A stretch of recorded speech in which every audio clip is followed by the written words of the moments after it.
I never thought I'd be lighting an engine on fire on this channel, but honestly it's way better than making what ifs anyway. So as you might know, I got painfully bored of creating Dragon Ball content, at least for the time being, and so I'm making content similar to my real hobbies. And in this video, I'm building the baddest engine this world has ever seen.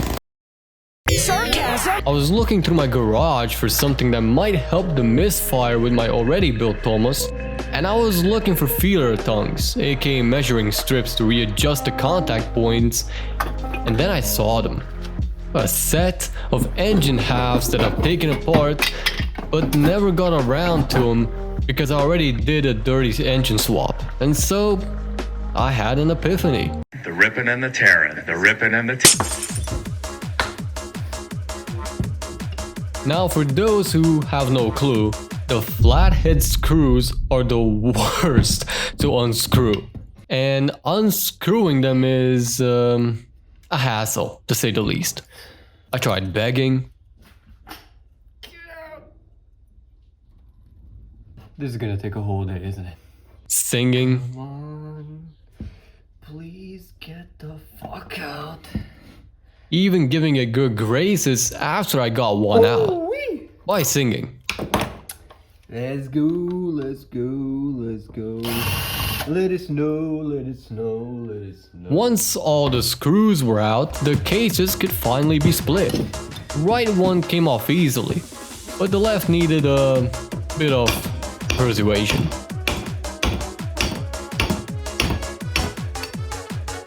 Now that all was done, I checked the condition of the crankshaft.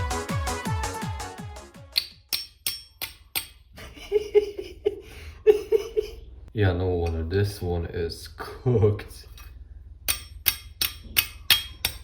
So, shit was fucked up proper. There wasn't just a little bit of play. That is not supposed to be the play I was hoping for. The conrod was low-key working at me. So yeah, the crankshaft assembly rang pretty bad, to the point where I could play Jingle Bells on top of Rudolph.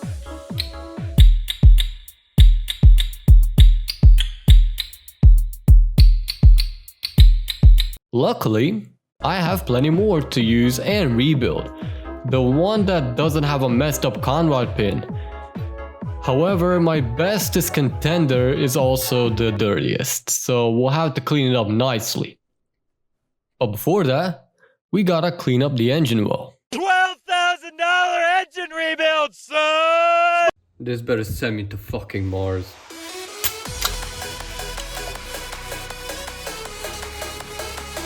I got me some brake cleaner and I cleaned up the cases and whatever else I need. There was a whole bunch of dirt, grease and oil in there. The cleaner also decided to clean my eye a little.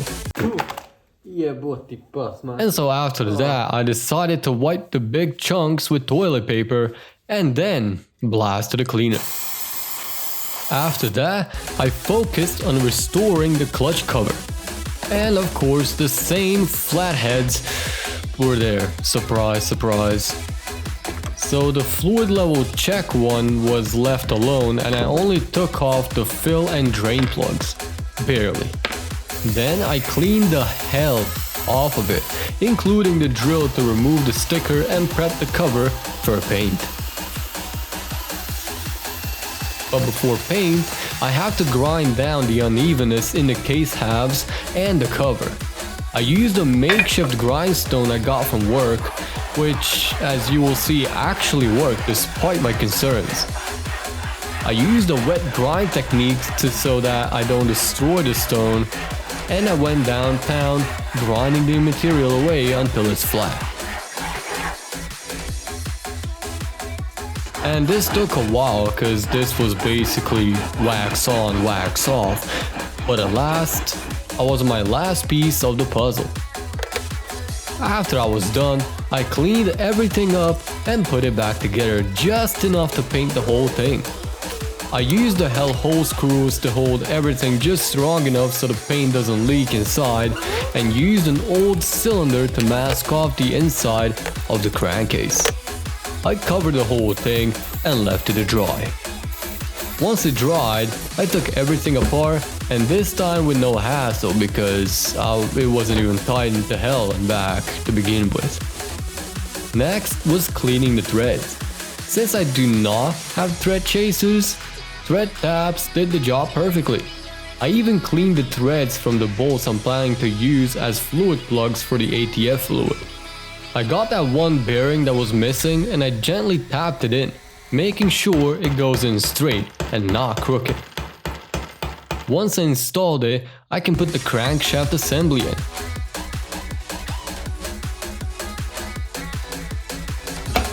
And it went in there like swimwear.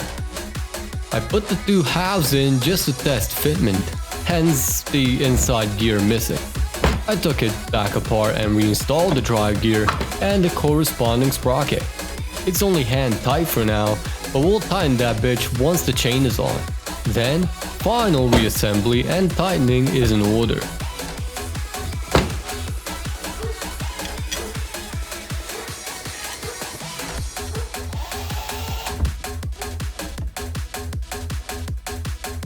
Once tight, I verified that the lower end still spins well. That is important because we just removed a bunch of material from the mating surfaces, so it's safe to verify. Next up are the oil seals, which are pretty easy to install. Oil them up and gently tap them in, making sure it goes in straight and not in an angle, which can cause it to leak not only oil but crankcase pressure too. Then I went with the assembly of the gearbox. This is a 2-speed automatic gearbox. I rebuilt it a while back and lightened some parts of it so that there's not too much stress on the clutch, which can wear it out prematurely, as well as to let the engine run better with less centrifugal mass needed to spool everything up. Next, I went and put the aerosol 65cc kit I stole from my friend's engine because I lost the old piston, and I cleaned it up really well, cut up the gasket so the intake ports can transfer the fuel and air better, and installed it all on.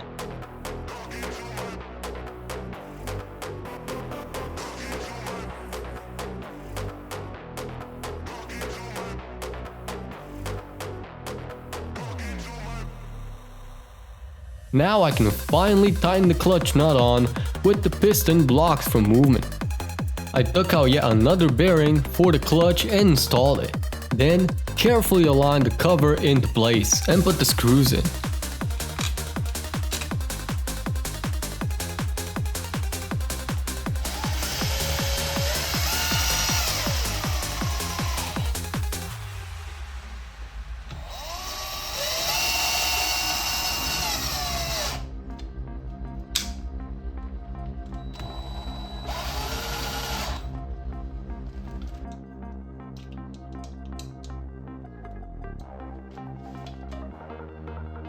Then I installed the fill and drain plugs with their respective washers.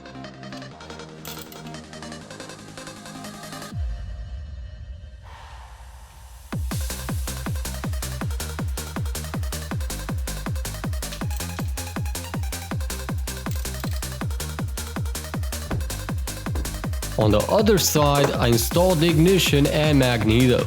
Even though it's installed, it won't work until I adjust the timing and contact breakers properly.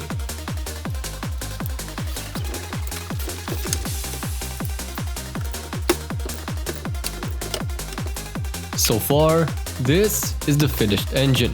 However, it needs to run first and it needs to be mounted. So let's do it. Pussy tight, pussy clean, pussy fresh. Bruh. On day 3 of working, I got the moped out of its hole and I set it on a stand to work on it. First thing I had to do is to take the engine off, but for that to happen we gotta take the chain off. So I put an old car battery underneath and undid the rear wheel so it has slack to pull the chain off.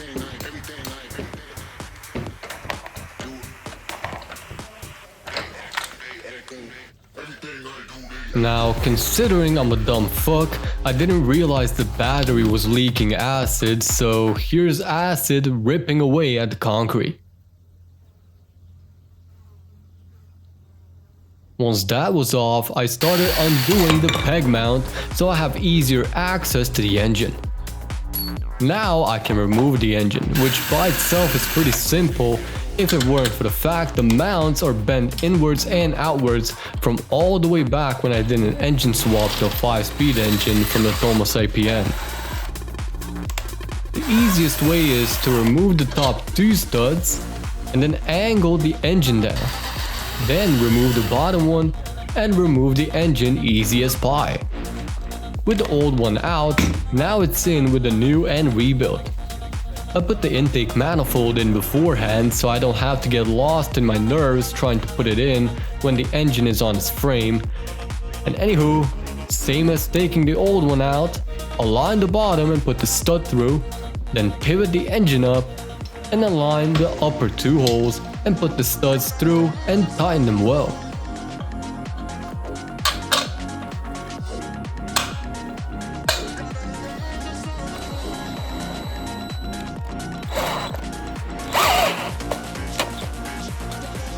Next up was to get the points adjusted, but it turns out they were just corroded and I actually did it right the day before, so I cleaned it up real well and just stuffed the spark plug in there.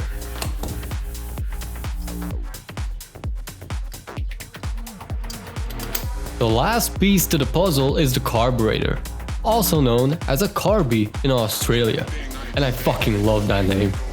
I slid the cable through the piston and spring, tightened the whole thing together, and tightened the carby. At this point, it was ready for the first start.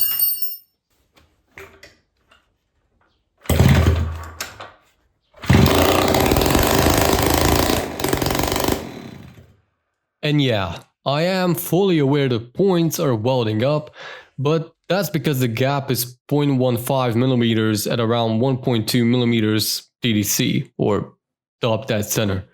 So it works like a peach in high RPMs.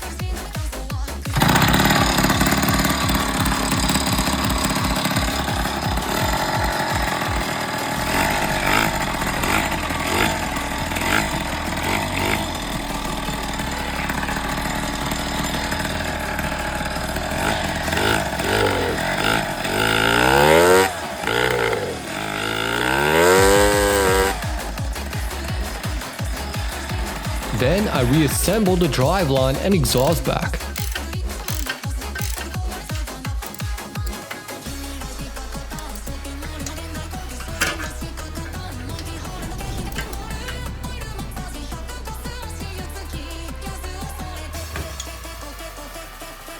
Tomorrow, we go test it for real.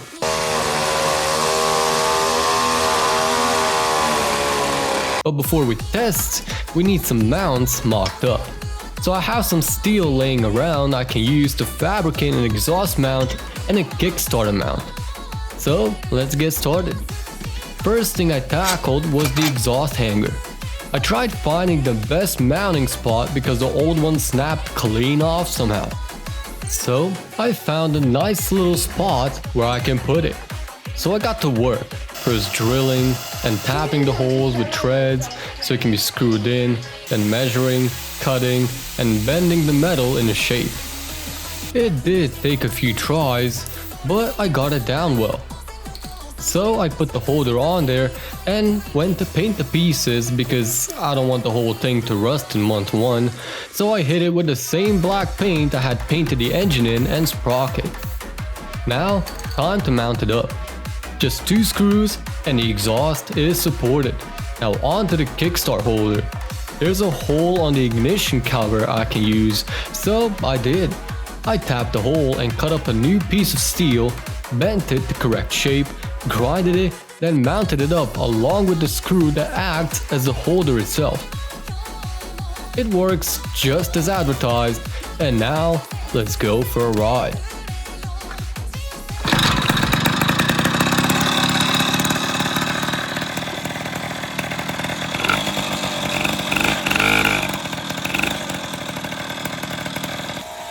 Okay, so it does want to run smoothly. It does idle well.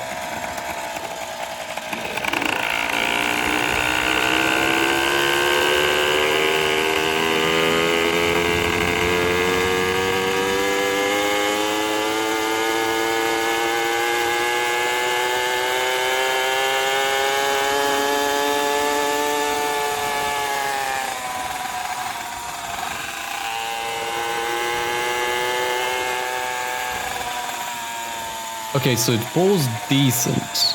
I still gotta feather the throttle, but that's alright.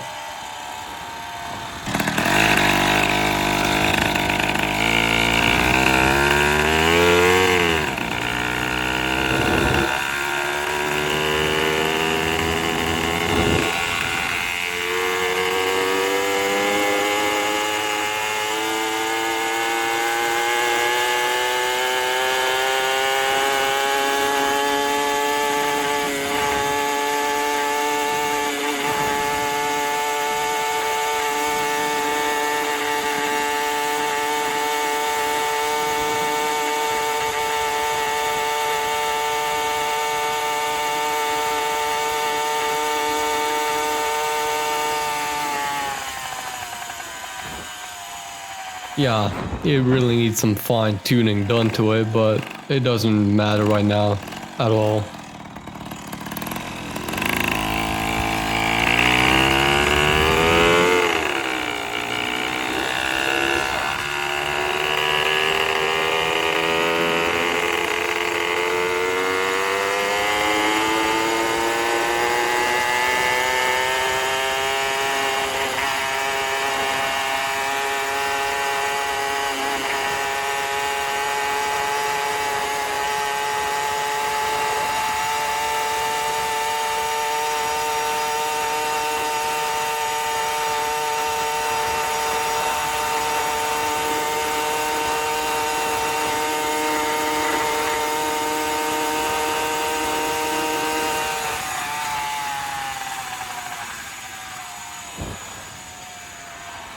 Okay, this is a fucking death trap.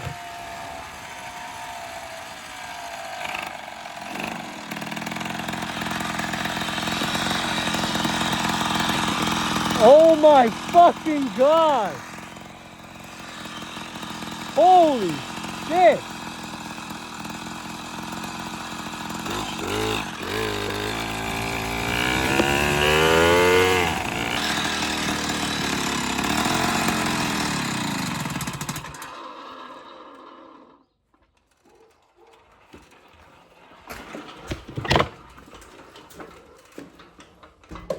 Yeah, I'm never riding this shit again. Yeah, definitely a death trap.